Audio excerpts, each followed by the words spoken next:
Welcome to the Thunderstock Show. It's another solo episode packed with hopefully some valuable brainstorms to enhance your life, liberty, and pursuit of property. I'm Ross Stockdale, the Thunderstock marketing guy. Today, I want to talk about Entrepreneurial Operating System, or EOS. What the heck is EOS? EOS is a program started by a guy named Gino Wickman, and his goal was to help small to mid-sized business owners get some traction within their business.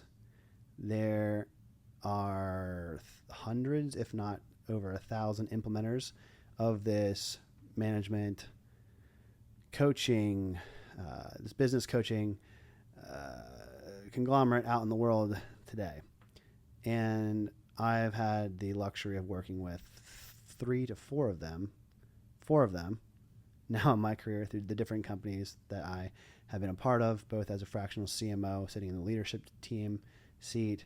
I have also worked with companies. I would say I've done it in a dozen companies, the EOS method model. So why do I want to talk about it? Because if you're a small business owner or you're somebody who wants to simplify the never-ending complexities of business, it's a great place to start. And it's a great place for anyone that's in the 1 million to 100 million plus, also employees below 200, to get a better grip on what it's like to lead and manage and hold accountable your organization. So a bit about this. I was first introduced to EOS in my first stint as a marketing consultant. So when I was in my first agency back in the day, I don't want to date myself, we had an owner who was a first-time entrepreneur with his team, and he was reading traction. That was part of his professional development reading. We tried to do some sort of traction in there, but I became familiar with it then and there. And fast forward to the next agency that I worked at, I quickly got promoted to a leadership team within the first 6 months of me being a part of the organization. One of the benefits of this was I was by far the youngest person on the leadership team. I was only, at the time, 27 years old. The average age of the people working at this company were in their probably ballpark 45. So for me to be a brand new leader who never had management experience before this role, the owner at the time, going through some people issues to turnover, that being one of them, me being elevated, but other issues, wanted to get a grip on his business, so he signed the check to get an implementer. And in so doing, that was probably the greatest enhancement to my professional development while I was a W-2 employee that I can attribute to date. Here's why. Because in the next year and a half or so, going to see this implementer and this coach, who this implementer was one of the very original OGs, one of the first ones in the area to do it. I got to learn from somebody who's been there, done that, and then rode out in the sunset being a business coach. I loved working with this person for several reasons. One, it taught me more about who I am and what I want out of an organization. And it taught me how to communicate in terms that are universal with other business owners, and it kind of helped me to fill the seat at the big kid table, so to speak, where everyone's on an equal playing field in these leadership meetings, these offsites. And for someone that didn't have any management experience, I don't want to reinvent the wheel and make my own management protocol. I'd rather learn a tried and tested operating system that's worked for many, many of those that came before me in the same position. So in that experience working in the agency, we had homework every quarter, basically added 20% more to my workload. But it was in that additional workload where I got 80% of the confidence and the competence to lead organizations in the future. So the Pareto principle definitely applies to EOS. And a little bit more about that experience was having a way to more objectively measure what good and what done looks like and what progress looks like. So a big part of EOS is the tools, right? One of the implementers I work with says every answer to a problem that you have lays within the tools. So if there's some sort of issue, you're probably not fatally unique, and somebody else before you has had that issue. So there is a tool out there to help you solve. So that was one of the many lessons I learned that's been super helpful. Number two lessons I learned is that team health and team intelligence are two different things, but they're equal. They're equally as important. In fact, I lean more towards team health being important than team intelligence, because you can train and you can develop a lot of the skills and intelligence. But if you don't have a good culture fit, or you don't have a good leadership team cohesion, you can't out-train character mismatch. So that was incredibly helpful for me in terms of hiring and firing and knowing which parts of teams, who belongs in what seat. So fast forward, we came to the darn near the point of graduation around the time that I left that agency to start my own private equity firm.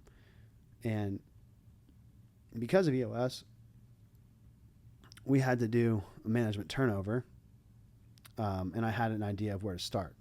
So in the private equity, one of the assets in the portfolio, I sat in the leadership team, and I established a leadership team, and I self-implemented EOS for the company. And the result, as if you've listened to my stuff before, you know that we increased revenue by 20%, but increased profit by almost 100% in that year. And I would probably say the number one most helpful strategy and tactic that we used to do get these results was the implementation of EOS, and having some sort of system to maximize the team and the business.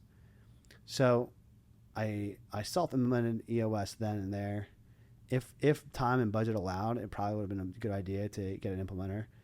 But what happened after that, when I exited and became a fractional CMO, I took the lessons I learned from EOS, and I'm like, why would I manage other people's businesses differently than what I'm used to with EOS? So a lot of what I offer now as a fractional CMO are tools from EOS that I remembered and take with me, and processes that use those tools. One thing I've learned as a fractional CMO in working with clients is that if they already have EOS as part of their DNA, we gel and get along better. We speak the same lingo and the same language. Super important. I have my own set of core values. The companies have their own set of core values. They know who they are. We can much more quickly get down to the brass tacks of, am I a good culture fit or not? I understand what the seat is that I fill, and they understand what the seat is that they need filled. So it creates clarity and a sense of direction and purpose that without having that prior experience probably wouldn't have been there. So throughout, when people ask me and reflect, what are some of the characteristics of your ideal client, I talk about the size of the business. I talk about their B2B service businesses. I talk about being in geographical areas where the owner doesn't live in Manhattan or LA, where they're in more of a middle American region, whether that's more rural or whether that's a smaller city like a Lancaster, PA. But I also mentioned that they should be either open-minded or already using EOS. And here's why. Because half of my job as a CMO, half of my job is leadership, management, and holding people accountable, is the team, is the leadership part. And it's much easier to do that when everyone's on the same page on what leadership looks like. The other half of my job is the marketing strategy. That is a whole different, there's parts of EOS that roll into strategy, and I can use that program to help communicate what the strategy is and how it fits in the greater organization, et cetera, et cetera. But what really matters the most with working with my clients and seeking the EOS is us being on the same page of how we're going to do leadership. And when I look back in recent history, the last 2 or 3 weeks of business, and I had to think of a lesson that I learned. I sat in for my clients, I sat in 3 different EOS quarterlies. 1 with an implementer, 2 self-implemented, and varying degrees of EOS. And the people ask me, what's your normal calendar like? How many hours a week do you spend per client? And the answer is it depends. And it depends on for my engaged CMO clients, where are we at in the quarter? Because in the beginning and the end of the quarter, right? So July, beginning and end of quarter 2 and 3, we're in the mode of making sure all quarterly rocks are done. And what a rock is it's a goal that should take 90 days around. You give yourself 90 days to complete. That once accomplished moves the company forward in the right direction. And it's the most important things get designated as a rock. So I choose between 3 to 7 rocks per client, and my goal is 100% rock completion, because then as that gives my clients and myself a benchmark in which to say, hey, are we on the right track? Are we making progress? Are we doing the things that matter the most to make this company more profitable? So far, part of my shtick is 100% rock completion. I've done 100% rock completion. So the end of the quarter, end of June, super busy time. Beginning of the quarter is equally as busy, because now you're setting up new rocks and you have to ideate and create these new rocks, and that takes additional time.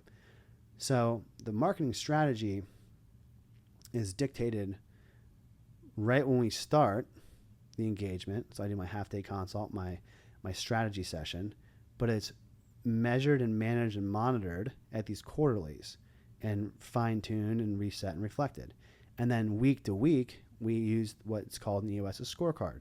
Scorecard is leading indicators, OKRs, KPIs. Those are synonymous with scorecard. But the scorecard should be things that you can track with a benchmark and a goal, that when you're on track and you're hitting these weekly benchmarks, the day-to-day operation of your business is moving in the correct direction. So by if your rocks are complete at the end of the quarter and your scorecard was on track and green, that you did a 10 out of 10 impeccable, outstanding job. When you complete all your rocks and your company is not in a better place, that means you chose the wrong rocks. When you ace your scorecard, you get straight A's in your scorecard and everything is at benchmark or above your goal, that means you had the wrong things you're tracking, or you had the wrong benchmarks set. In other words, one of the activities I do for clients is evaluate the scorecard. Are you tracking the right things? And for one client recently, they were tracking Facebook reach. They were tracking, how many impressions they were getting in their ad exchange. But what they weren't tracking was any return on the investment or any conversion related activity towards increasing sales or user acquisition. So we scrapped a large chunk of the scorecard to go after the leading indicators, and in so doing, where you put your attention on, that's where you get your progress being made. So we made tons more progress in terms of lowering the cost of acquisition and making our current return on investment. I use what's called MER, marketing efficiency ratio, as a quick snapshot. We worked on improving that, and then